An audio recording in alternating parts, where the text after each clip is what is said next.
ಕ್ರಿಸ್ತನನ್ನು ಪ್ರತಿಫಲಿಸುವಂತೆ ನಿಮ್ಮ ಆತ್ಮಗಳನ್ನು ವಾಕ್ಯದಲ್ಲಿ ಬಲಪಡಿಸುವ ಅನುದಿನದ ಧ್ಯಾನ.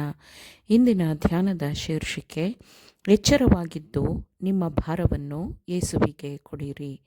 ಈ ದಿನದ ದೇವರ ವಾಕ್ಯ, ಆದರೆ ಬರುವುದಕ್ಕಿರುವ ಇವೆಲ್ಲವುಗಳೊಳಗಿಂದ ತಪ್ಪಿಸಿಕೊಳ್ಳುವುದಕ್ಕೂ ಮನುಷ್ಯಕುಮಾರನ ಮುಂದೆ ನಿಂತುಕೊಳ್ಳುವುದಕ್ಕೂ ನೀವು ಪೂರ್ಣ ಶಕ್ತರಾಗುವಂತೆ ಎಲ್ಲ ಕಾಲದಲ್ಲಿಯೂ ದೇವರಿಗೆ ವಿಜ್ಞಾಪನೆ ಮಾಡಿಕೊಳ್ಳುತ್ತಾ ಎಚ್ಚರವಾಗಿರ್ರಿ ಅಂದನು.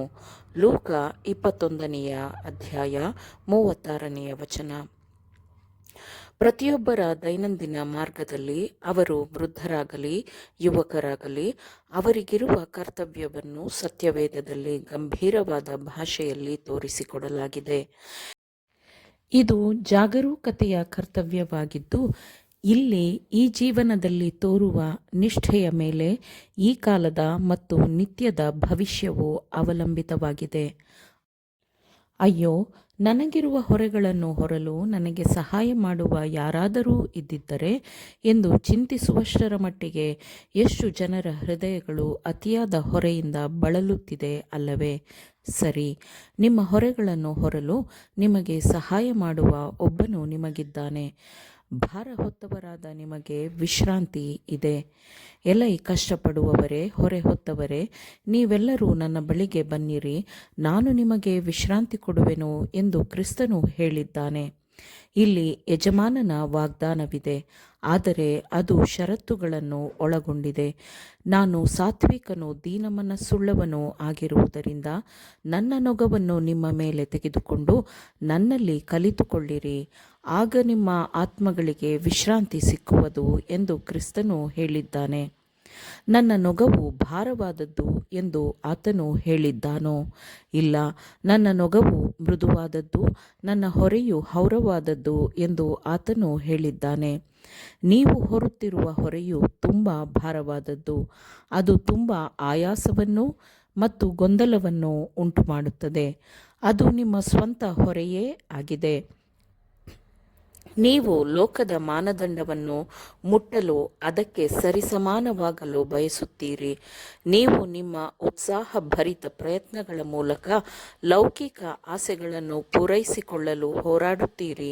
ಹೀಗೆ ನೀವು ನಿಮ್ಮ ಮನಸ್ಸಾಕ್ಷಿಯನ್ನು ಗಾಯಪಡಿಸಿಕೊಂಡು ಹೆಚ್ಚುವರಿ ಪರಿತಾಪದ ಹೊರೆಯನ್ನು ನಿಮ್ಮ ಮೇಲೆ ನೀವೇ ಹೊರಿಸಿಕೊಳ್ಳುತ್ತೀರಿ. ನೀವು ಲೋಕದಿಂದ ಭಿನ್ನವಾಗಿರಲು ಬಯಸದೆ ನಿಮ್ಮ ಮತ್ತು ಲೋಕದ ನಡುವೆ ಯಾವುದೇ ವ್ಯತ್ಯಾಸ ಕಾಣದಂತೆ ಲೋಕದೊಂದಿಗೆ ಬೆರೆಯಲು ಬಯಸಿದಾಗ ನೀವು ಈ ಲೋಕ ಜೀವನದ ಚಿಂತಾಭಾರಗಳನ್ನೇ ಕುಡಿದವರಾಗಿರುತ್ತೀರಿ ಎಂದು ನೀವು ತಿಳಿದುಕೊಳ್ಳಬಹುದು. ಅಬ್ಬಾ, ಎಷ್ಟೊಂದು ಸ್ವಾರ್ಥ ಹಿತಾಸಕ್ತಿಗಳಿವೆ! ನಮ್ಮನ್ನು ಈ ಲೋಕಕ್ಕೆ ಬಂಧಿಸಲು ಹಲವು ಹಗ್ಗಗಳಿವೆ ಅಲ್ಲವೇ? ಆದರೆ ನಾವು ಈ ಹಗ್ಗಗಳನ್ನು ಕತ್ತರಿಸುತ್ತಲೇ ಇರಬೇಕು ಮತ್ತು ನಮ್ಮ ಕರ್ತನಿಗಾಗಿ ಎಚ್ಚರದಿಂದ ಕಾಯುವ ಸ್ಥಿತಿಯಲ್ಲಿರಬೇಕು. ನಮ್ಮ ಆತ್ಮಗಳು ಮತ್ತು ದೇವರ ನಡುವೆ ಈ ಲೋಕವು ತನ್ನನ್ನು ತಾನು ಬಲವಂತವಾಗಿ ತೋರಿಸಿಕೊಂಡಿದೆ. ಆದರೆ ನಮ್ಮ ಹೃದಯಗಳು ಈ ಲೋಕ ಜೀವನದ ಆಸಕ್ತಿಗಳ ಹೊರೆಯನ್ನು ಹೊರುವುದಕ್ಕೆ ಅನುಮತಿ ಕೊಡಲು ನಮಗೆ ಯಾವ ಅಧಿಕಾರವಿದೆ? ಈ ಲೋಕದ ಮೇಲಿನ ನಮ್ಮ ಭಕ್ತಿಯಿಂದ ಸಭೆಯ ವ್ಯವಹಾರಗಳನ್ನು ಮತ್ತು ನಮ್ಮ ಜೊತೆ ಮನುಷ್ಯರ ಹಿತಾಸಕ್ತಿಗಳನ್ನು ನಿರ್ಲಕ್ಷಿಸಲು ನಮಗೆ ಯಾವ ಅಧಿಕಾರವಿದೆ? ಕ್ರಿಸ್ತನು ನಮ್ಮ ಮೇಲೆ ಹೊರಿಸದ ಹೊರೆಗಳು ಮತ್ತು ಚಿಂತೆಗಳನ್ನು ನಾವೇ ನಮಗಾಗಿ ಏಕೆ ಉತ್ಪಾದಿಸಿಕೊಳ್ಳಬೇಕು? ದೇವರಿಗೆ ವಿಜ್ಞಾಪನೆ ಮಾಡಿಕೊಳ್ಳುತ್ತಾ ಎಚ್ಚರವಾಗಿರ್ರಿ ಎಂದು ವಾಕ್ಯವು ಹೇಳುತ್ತದೆ.